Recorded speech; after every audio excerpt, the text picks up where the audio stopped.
Bem, irmãos, essa é a segunda parte da mensagem A Vitória do Caminho, né? Nós iniciamos a reflexão nesse texto no domingo passado, com a graça do Senhor, e vimos ali a porção central da verdade revelada sobre a ressurreição do Senhor Jesus Cristo. E nós vimos que a ressurreição do Senhor Jesus é uma das colunas fundamentais do Evangelho e da nossa fé. Nós precisamos, nós carecemos disso, nós precisamos estar convictos de que aquele Jesus, homem que nasceu em Nazaré, que foi preso, foi crucificado, foi morto, foi sepultado, este mesmo Jesus, ele ressuscitou dentre os mortos, ele vive, ele reina, ele é o nosso Senhor. Nós precisamos estar convictos disso e sobretudo, convictos das implicações práticas e diárias de guardarmos essa certeza, de sabermos que Jesus Cristo ressuscitou, vive, não foi aprisionado pela morte. No domingo passado nós vimos um pouco sobre isso, nós vimos 3 lições que nos são dadas a partir desse texto que nós lemos mais uma vez aqui. Lições que moldam essa convicção acerca da ressurreição. Nós vimos que a primeira lição que esse texto nos mostra, que Marcos, de forma muito intencional, trouxe a partir desse texto inspirado, é que a ressurreição do Senhor Jesus Cristo foi um acontecimento histórico, foi um fato, foi algo que aconteceu na história da humanidade, de maneira real, de maneira testemunhada. Pessoas viram isso. Nós vimos como Marcos ele estabeleceu aqui uma estrutura narrativa que enfatiza essas testemunhas. Aqui as mulheres, Pilatos também, que viu uma testemunha da morte, que atestou a morte de Jesus. O próprio José de Arimateia, né, que atestou ali, que é uma testemunha do sepultamento dele também. E as mulheres que veem todo o processo. Diante dos ataques a essa verdade, nós vimos que muitos ataques, desde o início da igreja até os dias de hoje, muitos ataques acontecem diante dos ataques, principalmente os atuais, sorrateiros, são também preguiçosos, mas também perigosos, né? Alguns são bem preguiçosos no sentido de nem formular grandes ideias, né? Mas, diante desses ataques, que são cada vez mais sutis, são cada vez mais atrelados às pressões da nossa cultura, da cultura que nos cerca, nós precisamos estar firmados na verdade da ressurreição, no acontecimento que foi ali testemunhado e registrado nas Sagradas Escrituras. É bem verdade, irmãos, é bem verdade que aquilo que garante para nós essa verdade da ressurreição é o testemunho da Santa Palavra e o testemunho do Espírito Santo que é dado a todo crente. Mas nós precisamos estar afirmados em como Marcos deixa claro o fato da ressurreição ter acontecido com testemunhas. A segunda lição que nós vimos foi que a ressurreição do Senhor Jesus Cristo ela confirma a sua obra redentora e confirma também o seu senhorio sobre a igreja e sobre este mundo. Nós vimos como o relato da ressurreição, feito por Marcos de maneira muito intencional também, expressa a ação direta de Deus em ressuscitar ao Senhor Jesus Cristo, o que confirma que a sua obra redentora, confirma que o sacrifício foi recebido, confirma que Deus se agradou e a ira dele foi aplacada, e também confirma que o Senhor Jesus Cristo recebeu glória e foi exaltado. Essa foi a segunda lição. A terceira lição que nós vimos é que a ressurreição do Senhor Jesus Cristo confirma a vitória do caminho. E nós vimos que é essa ressurreição, que é a própria pessoa do Senhor Jesus Cristo, é o Cristo ressurreto que nos dá a certeza que nós venceremos no caminho do discipulado. Apesar de nós, por sua graça, por seu poder. Obviamente, isso não nos torna desleixados. Obviamente, isso não nos faz usar tal verdade como uma desculpa para o pecado, para uma vida submissa a nós mesmos e não ao Senhor. Obviamente. Mas essa é uma pedra fundamental que nos traz certeza, que nos traz consolo, que nos traz confiança em meio às dificuldades, em meio, inclusive, que é o que nós veremos hoje, aos fracassos do caminho. Porque essa é uma realidade. Nós ainda fracassamos. Ainda pecamos contra o Senhor. Ainda muitas vezes somos levados pela mente desse mundo, pela disposição de mente desse mundo e não do Senhor. Muitas vezes fracassamos, caímos, mas o Senhor, por sua graça, poder, majestade e misericórdia, Ele nos levanta, nos sustenta e nos faz perseverar. Hoje, nós voltamos a esse texto para continuarmos refletindo nessa vitória do caminho, mas agora olhando mais diretamente para as marcas do fracasso no caminho dessas mulheres que são aqui colocadas como discípulos do Senhor Jesus Cristo, que mais uma vez expressam o fracasso dos discípulos, um tema recorrente em Marcos, mas nós olharemos para as marcas que já apontavam esse fracasso, que mostram que esse fracasso aconteceria, que mostram que a consequência dessas ações seria o que é descrito no versículo 8 do capítulo 16, as mulheres fugindo, com medo, não cumprindo seu propósito. E também nós veremos isso de forma a ser contrastado com a postura de José de Arimateia e com a graça do Senhor em nos dar a vitória, apesar de nós mesmos. Então nós veremos hoje, meus irmãos, em uma reflexão um pouco mais rápida do que no domingo, nós veremos 2 pontos. Nós veremos as marcas do fracasso no caminho do discipulado, é o primeiro ponto.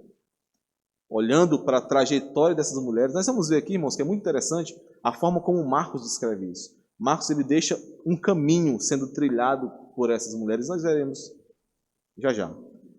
Primeiro ponto, as marcas do fracasso no caminho do discipulado. E no segundo ponto, o modelo de convicção, olhando aqui para a postura e para o que é narrado sobre José de Arimateia.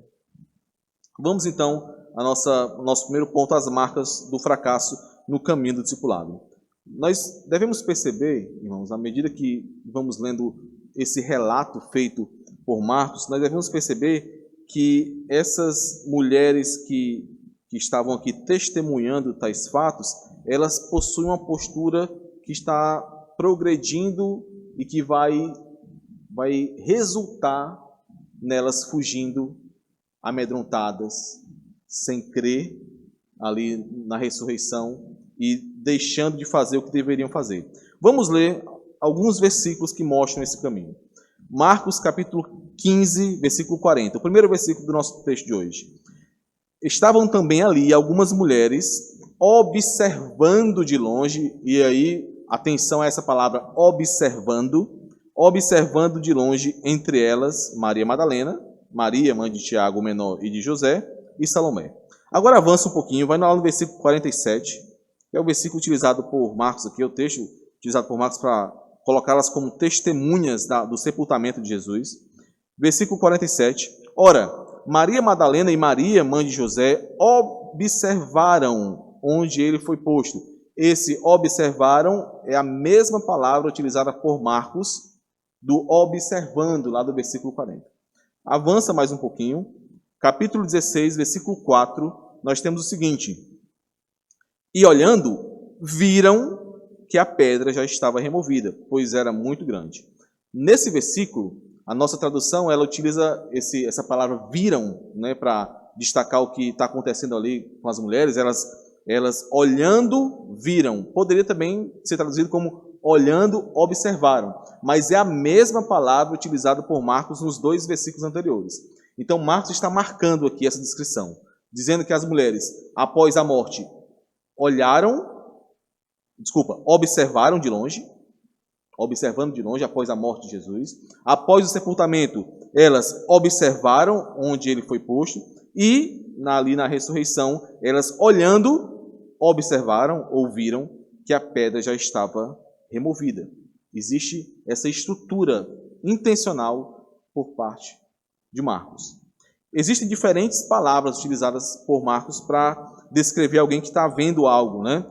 E esse observar que eu citei para os irmãos é uma dessas palavras. Só que esse observar, ele traz um significado, ele descreve um olhar que é inerte, um olhar que é um olhar mais passivo, um olhar que é um olhar estéril, que não rende frutos para aquele que está observando. É como se aquele que está observando, ele não conseguisse, por algum motivo, ou porque não quisesse, ou porque não, por algum outro motivo não conseguisse obter o que deveria obter a partir dessa observação. Não conseguisse enxergar. É como um espectador que olha sem muita pretensão, sem muito objetivo, sem conseguir frutos a partir dali. É muito diferente do olhar do centurião, que olha para Jesus, escuta as suas palavras, vê a forma como ele morre e então crê. É muito diferente do olhar, do observar, que leva a crer. É muito diferente do olhar de José de Arimateia, que olha a situação, olha aquilo que está acontecendo e é impulsionado a agir, como nós veremos que ele agiu. É muito diferente. Marcos utiliza essa mesma palavra em apenas 4 outras situações ao longo desse evangelho. Eu gostaria que os irmãos vissem comigo 2 dessas situações para que a gente pudesse perceber em que contexto Marcos utiliza essa palavra especificamente. Marcos capítulo 3, versículos de 9 a 11. Volta um pouquinho lá para o início. Nós vamos ver Marcos utilizando essa mesma palavra no mesmo contexto, para que os irmãos percebam qual é a visão dessas mulheres que estão observando de longe, que estão observando o sepultamento. Marcos 3, versículos 9 a 11. Então, recomendou a seus discípulos que sempre lhe tivessem pronto um barquinho por causa da multidão, a fim de não o comprimirem, pois curava muitos, de modo que todos os que padeciam de qualquer enfermidade se arrojavam a ele para o tocar. Também os espíritos imundos, quando o viam, e esse ver aqui é a mesma palavra utilizada mais à frente, é a mesma palavra do observar de longe, também os espíritos imundos, quando o viam, prostravam-se diante dele e exclamavam: Tu és o Filho de Deus. O ver dos espíritos imundos aqui, o observar dos espíritos imundos, não era um observar, um ver que rendia frutos de piedade. Obviamente não. Os espíritos imundos viam, observavam, mas isso não conduzia à submissão a Cristo, à fé em Cristo. Outro exemplo, um pouco mais à frente, Marcos 5, versículos 14 e 15. Esse é um texto muito conhecido, né, do Gadareno, do Gerazeno. Aqui, após o Senhor expulsar os demônios daquele homem endemoniado, a partir do versículo 14, vamos ler somente o versículo 14 e 15. Os porqueiros fugiram e o anunciaram na cidade pelos campos. Anunciaram o que Jesus fez. Expulsou os demônios daquele homem, lançou sobre os porcos se perderam. Os porqueiros fugiram e o anunciaram na cidade pelos campos. Então saiu o povo para ver o que sucedera.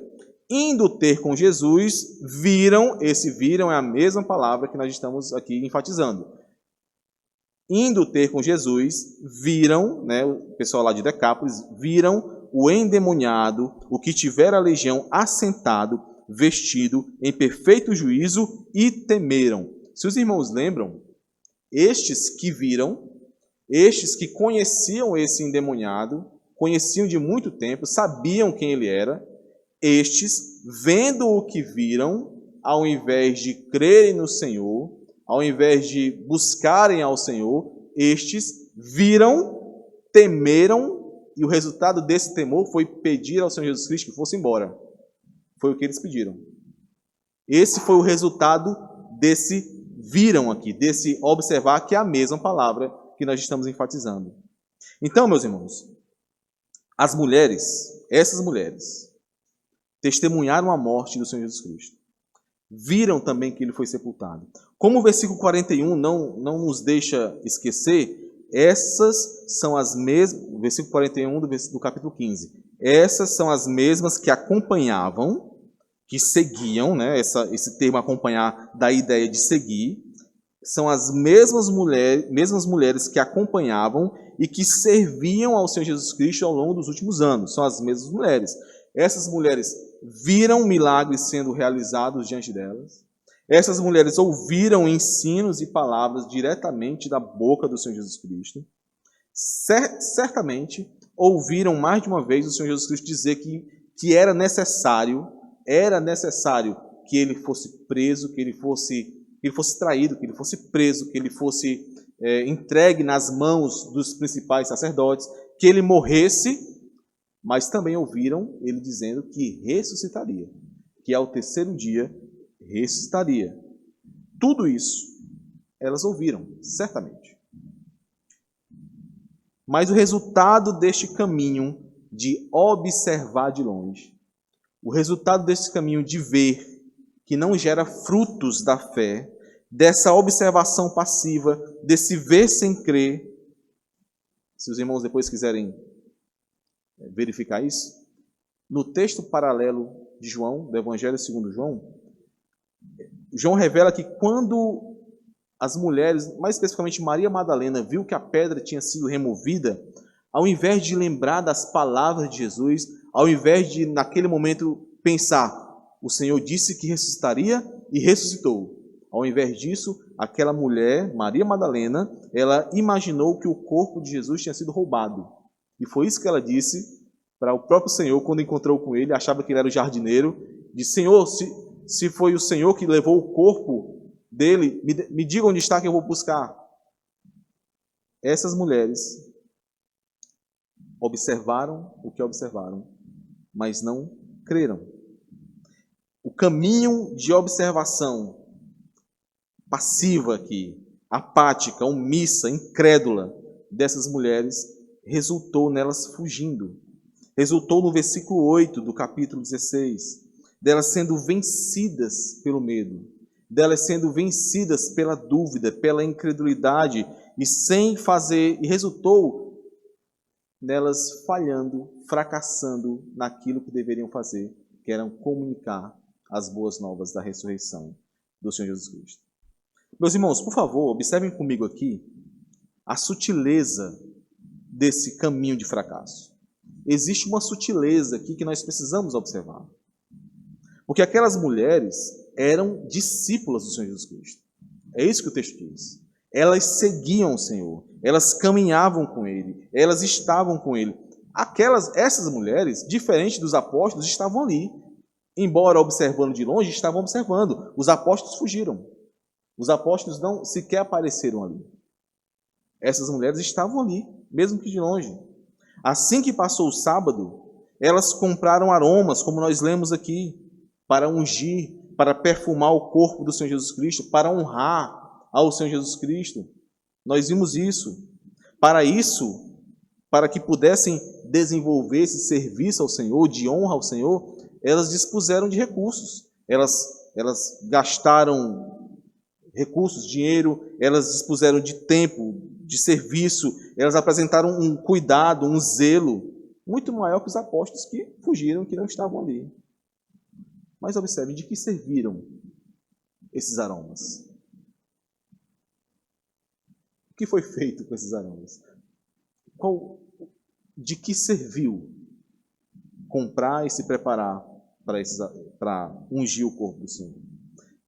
Mesmo após serem alertadas algumas vezes pelo Senhor, que ao terceiro dia ele ressuscitaria, mesmo após tudo isso, elas se prepararam, elas se gastaram, elas se colocaram a servir um Jesus que estava morto.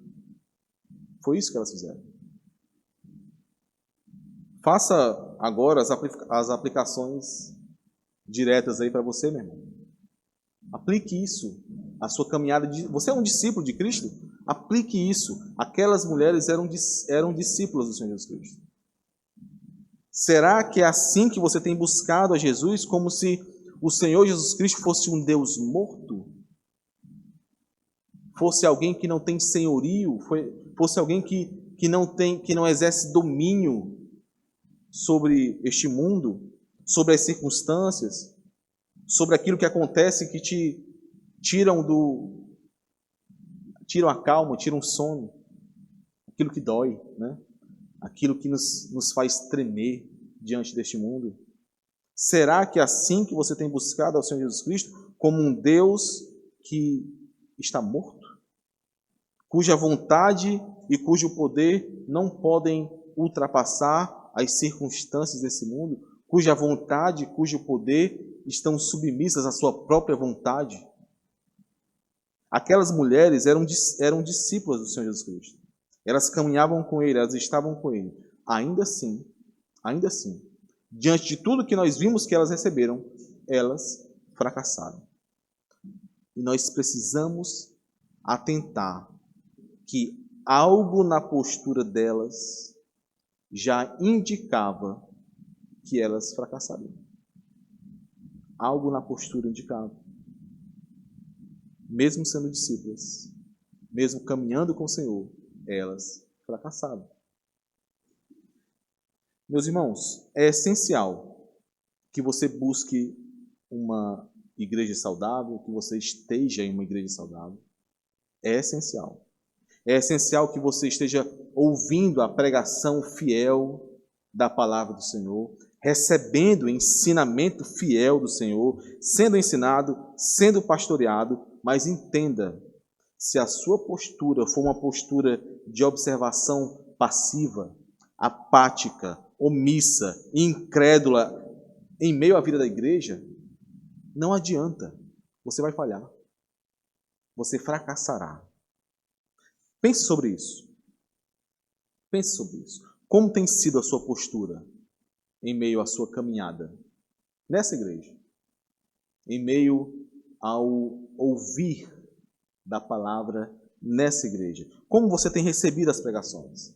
Como você tem recebido as exortações, as correções que acabam sendo mais difíceis? Aquilo que choca diretamente com a sua compreensão do que é o mundo, do que é a vida. Aquilo que não se encaixa na forma como você vê o mundo. Porque todos nós chegamos na fé, ouvimos a palavra do Senhor, nós chegamos com uma visão acerca desse mundo. O que acontece quando essa visão ela entra em confronto com a verdade da palavra do Senhor que é ensinada na igreja do Senhor, que é ensinada em meio à pregação fiel?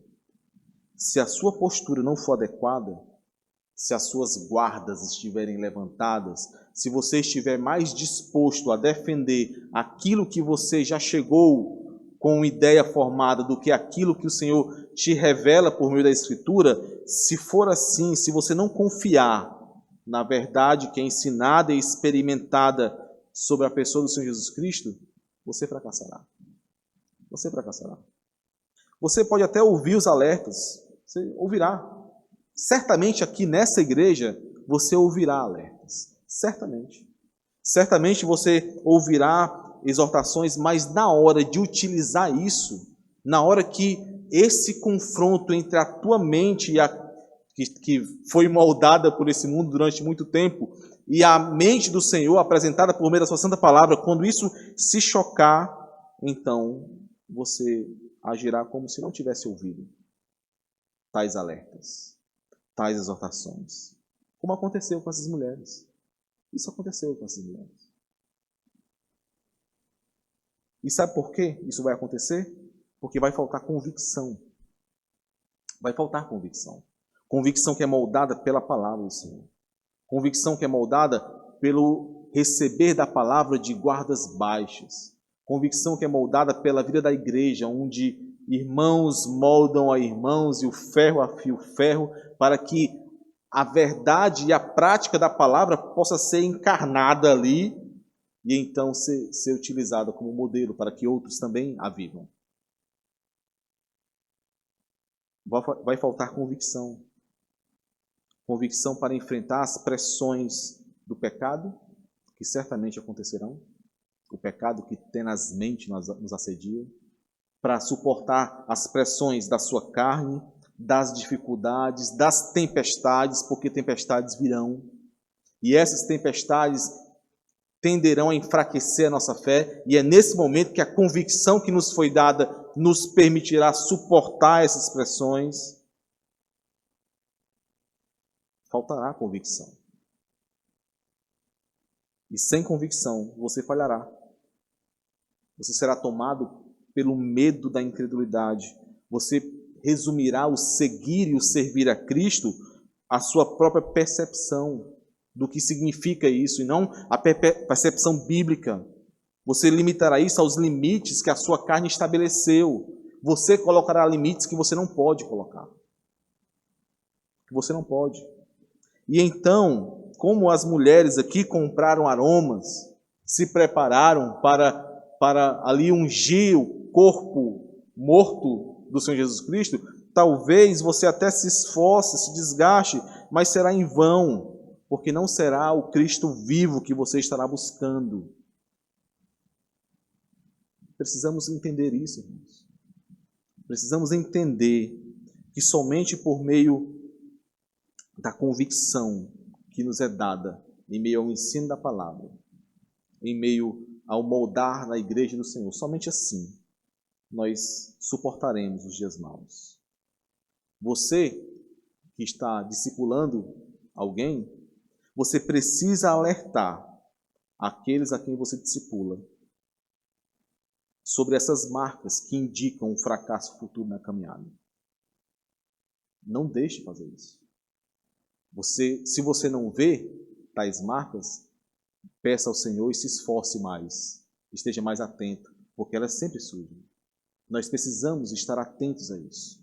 Aqueles que discipulam outros precisam enxergar tais marcas, tais padrões, e então apontar esses padrões para que um fracasso maior não aconteça no futuro. Muitas vezes, irmãos, por falta de intencionalidade, por falta de um propósito discipulador, muitas vezes nós confundimos algumas coisas, né? alguns comportamentos, alguns padrões como se fossem coincidência, como se fossem aleatórios, mas não são. Apatia não é coincidência. Falta de relacionamento não é por acaso. Dificuldade de comunicação não é devido ao DNA, não é. A dificuldade de compreender, que é muito alegado, não é mero problema intelectual. Nós precisamos mostrar tais marcas. Precisamos revelar tais indícios. Veja isso. Deixe claro, indesculpável, para quem você está discipulando, o caminho que ele está percorrendo. A falta de convicção em relação às palavras de Jesus, em relação a quem ele é, levou essas mulheres a serem tomadas pelo medo, a serem guiadas pela incredulidade, pela falta de confiança no Senhor. Exatamente como aconteceu com o povo de Decápolis, como eu li para os irmãos, e como aconteceu com os próprios apóstolos em vários momentos, e eu gostaria de lembrar aos irmãos um momento que foi muito marcante acerca desse mesmo tipo de comportamento. Por favor, abram aí Marcos capítulo 4, do versículo 37 ao 41.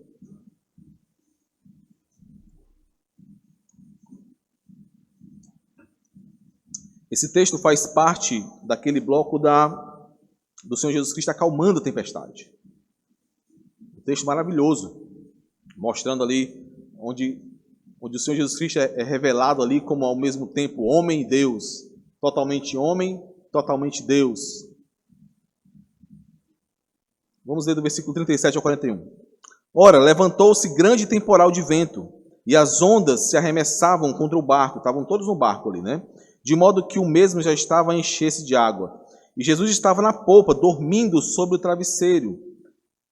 Eles o despertaram e lhe disseram: Mestre, não te importa que pereçamos? Quando nós refletimos sobre esse texto, nós vimos que a intenção aqui, aquilo que está sendo revelado por essa frase dos discípulos é: Mestre, tu não nos ama? Mestre, tu não se importa que nós iremos perecer? Cadê o amor do Senhor para conosco? É isso que eles estão questionando aqui. 39. E ele, despertando, repreendeu o vento e disse ao mar: acalma-te, emudece. O vento se aquietou e fez-se grande bonança. Então lhes disse: por que sois assim tímidos? Essa palavra tímido aqui é a mesma palavra para covarde que é utilizada lá em Apocalipse. Por que sois assim tão covardes? Como é que não tendes fé? E eles, possuídos de grande temor, diziam uns aos outros: quem é este que até o vento e o mar lhe obedecem? O resultado da falta de convicção, o resultado da dúvida, da incredulidade, é sempre o fracasso, irmãos. É sempre deixar de agir de acordo com quem é o Senhor Jesus Cristo. É sempre deixar de agir de acordo com quem nós somos nele. O resultado da falta de convicção sempre levará ao fracasso. Mas para entendermos melhor o que faltou na postura dessas mulheres, Marcos ele insere no meio desse relato, não sei se todos perceberam, mas nós veremos agora. Marcos insere no meio desse relato uma outra história, a história de um outro discípulo que toma atitudes completamente diferentes. José de Arimateia, né? O segundo ponto, o modelo de convicção.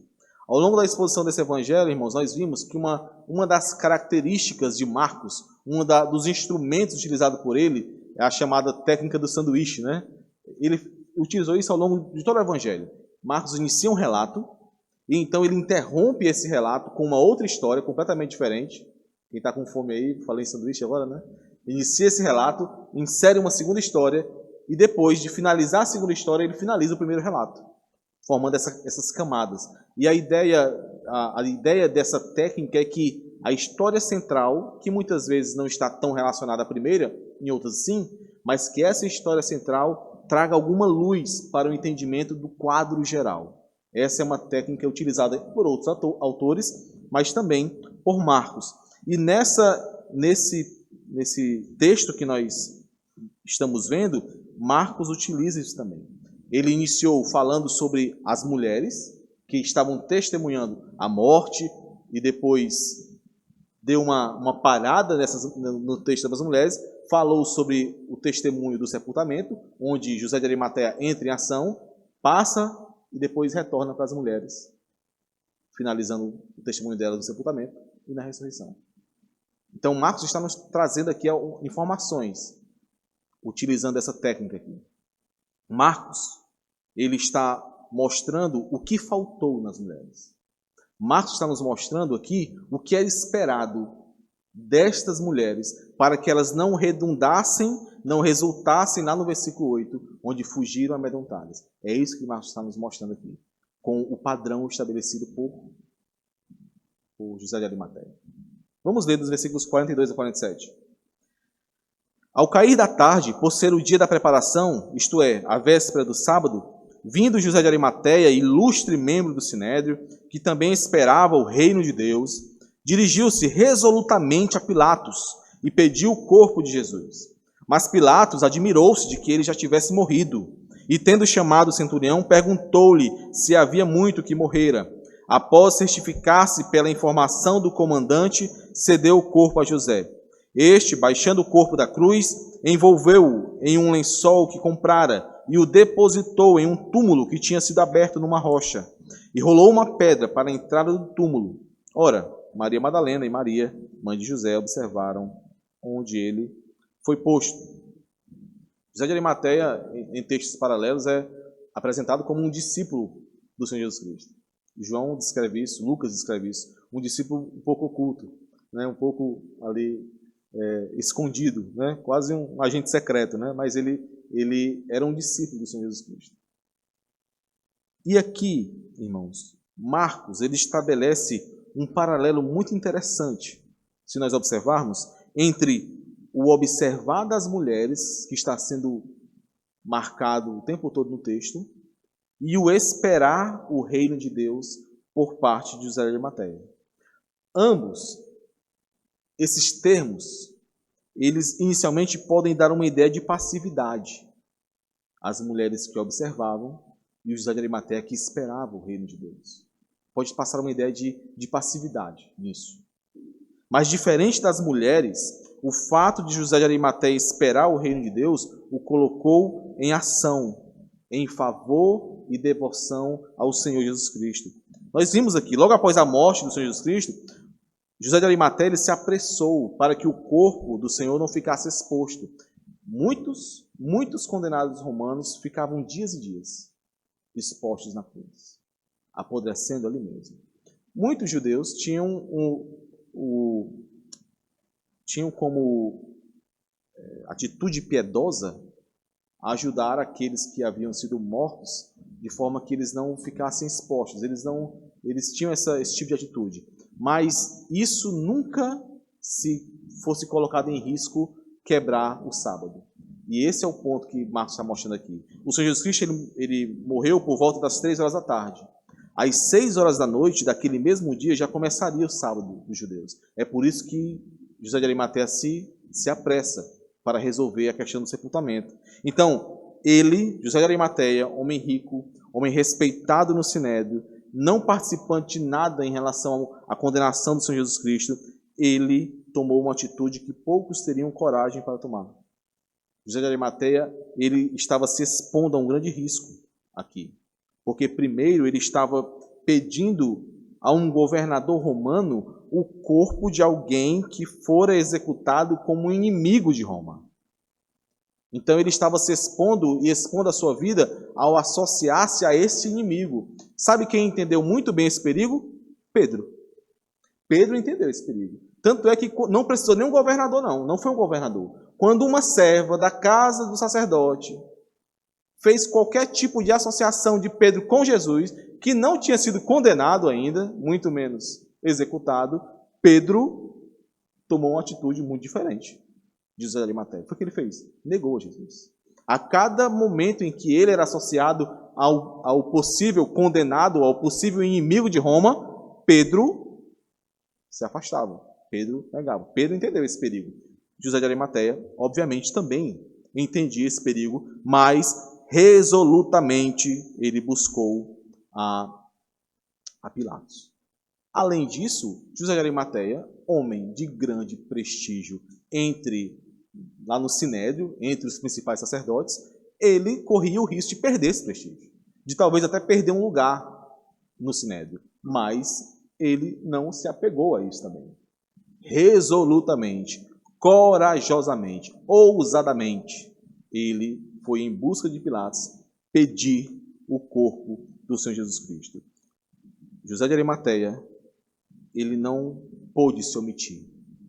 José de Arimateia, mesmo correndo o risco de ser considerado também um inimigo de Roma, mesmo diante do risco de perder prestígio, de perder um lugar no Sinédrio, ele ousadamente foi pedir o corpo do Senhor Jesus Cristo. Quando eu estava lendo esse texto, eu lembrei muito do capítulo 3 de Filipenses, quando Paulo faz aquele relato daquilo que ele não se apegou, daquilo que ele considerou como perda, inclusive a sua própria vida.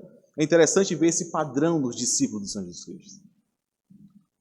O padrão de expor-se, de com ousadia, irmãos, que só vem da fé.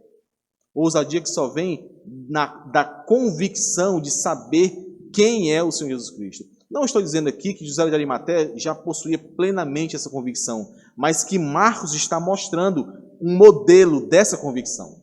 Como é que um discípulo com essa convicção age? Como? Resolutamente, sem considerar as perdas que vai ter, sem considerar aquilo que pode ser tirado dele neste mundo.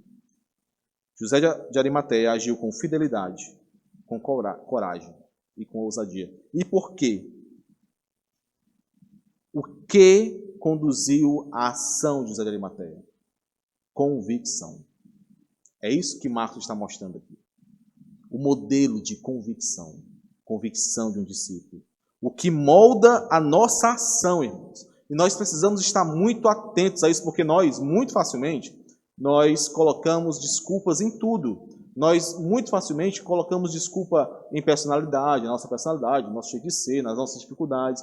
Mas o que molda a nossa ação é convicção. convicção acerca de quem é o Senhor Jesus Cristo, convicção acerca do que significa seguir a Ele, convicção acerca do valor da igreja do Senhor Jesus Cristo.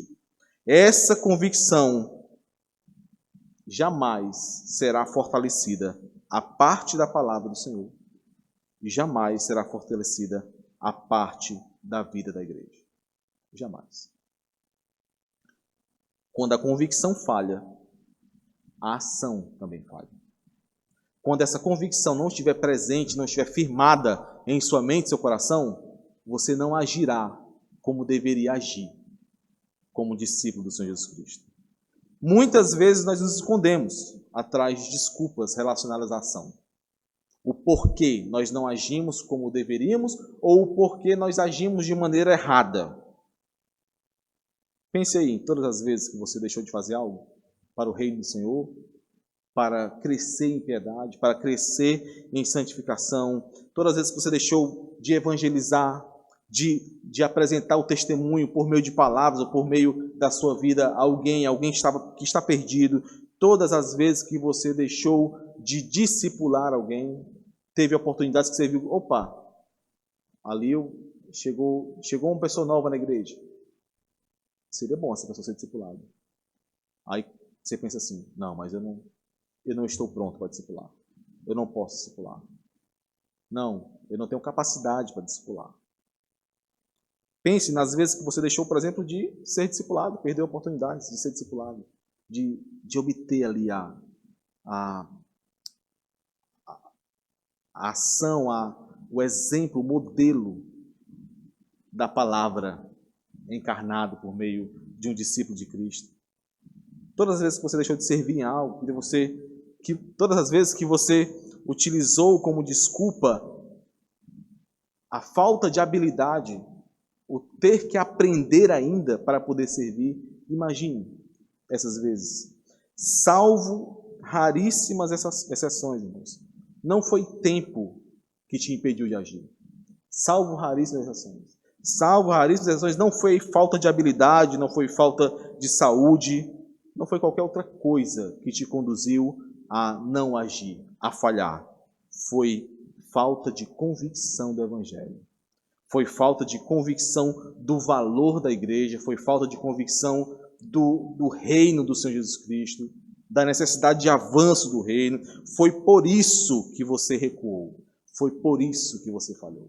Foi por isso que você considerou que não precisava agir, ou então não agiu, ou agiu de forma incorreta.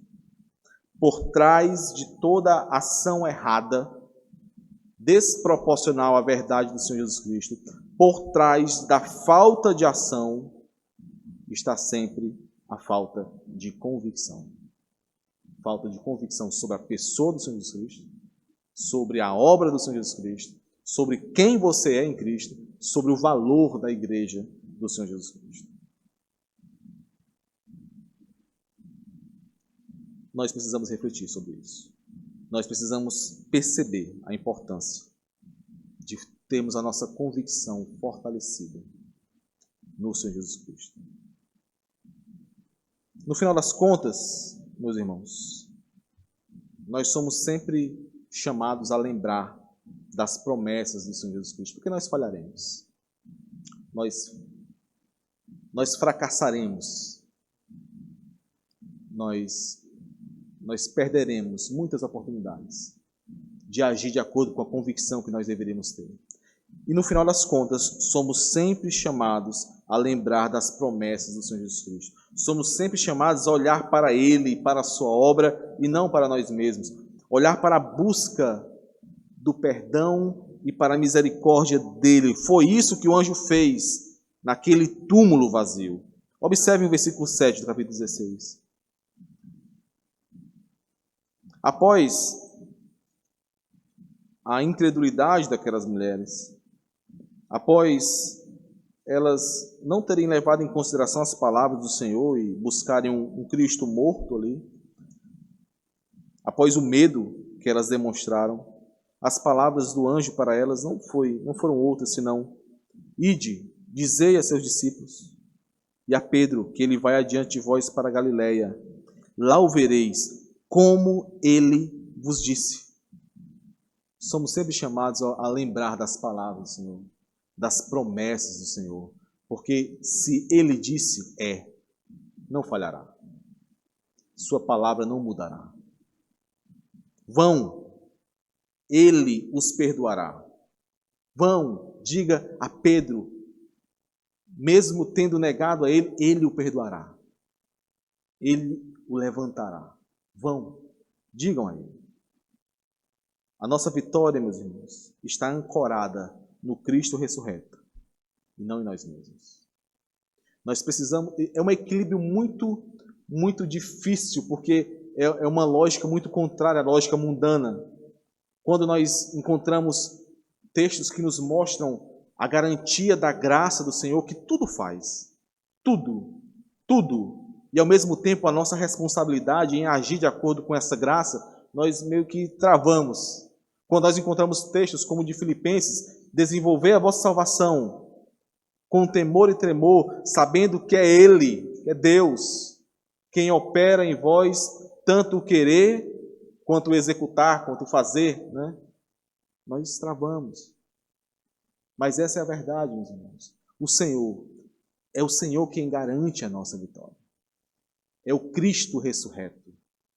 É o sangue do Cordeiro que nos garante. Então, nós devemos viver nesse mundo em luta constante para que não fracassemos, para que não deixemos de testemunhar dessa grande graça que recebemos. Essa deve ser a nossa luta constante, mas quando chegar o momento em que nós fracassarmos, esse momento chegará, nós não podemos olhar para nós mesmos, é para o Cristo ressurreto que nós olharemos, porque é Ele quem garante essa vitória, não é o poder do nosso braço. Não nos levantamos porque encontramos força em nós mesmos, não. Nós nos levantamos porque o Senhor, antes da fundação do mundo, Ele escolheu, sem mérito algum destes, Ele escolheu alguns que seriam um vaso de honra para Ele, para que neles o seu nome fosse glorificado. É isso que sustenta a nossa convicção. Porque se dependesse de nós não estaríamos sequer aqui. Então não esqueçam desse equilíbrio. Eu vou até mudar essa palavra. Não esqueçam dessa realidade. É o Senhor quem nos dá graça. É Ele quem nos salva. A obra é dEle. Tudo é dEle. E isso nos coloca, ao mesmo tempo, em uma atitude de constante luta para sermos mais dEle. Para vivermos mais de acordo com essa graça que recebemos. Porque foi assim que foi feito a nós. Essa mudança não foi imposta por essa igreja. Não foi. Não foi um manual de regras que foi colocado. Não foi. Foi um novo coração que foi dado. Foi o Espírito de Deus que foi dado, transformando, moldando as suas afeições, a sua vontade, para que você possa amá-lo. E não há melhor dom, maior dom do que esse, poder amar ao Senhor. Vamos orar. Senhor amado, muito obrigado. Muito obrigado porque somente por meio da Tua palavra nós podemos crer nas verdades que o Senhor nos dá. Muito obrigado por nos amar, Senhor. Muito obrigado por manifestar esse amor em fidelidade ao Senhor. Ó Senhor, nós falhamos tanto contra o Senhor. Nós fracassamos, nós cuspimos tantas vezes na graça e naquilo que nos é dado. Mas o Senhor, de maneira tão superabundante, o Senhor nos levanta, nos sustenta. Ó Senhor, nós não queremos viver assim. Nós não fomos feitos para ofendermos cada vez mais ao Senhor. Por isso nos ajuda, Senhor. Fortalece-nos, fortalece a convicção de quem é o nosso Redentor, de quem somos, de por que vivemos nesse mundo, para que assim possamos, de maneira digna do Teu Santo Evangelho, de maneira condizente com quem nós somos o Senhor, possamos viver neste mundo. Em nome de Jesus. Amém.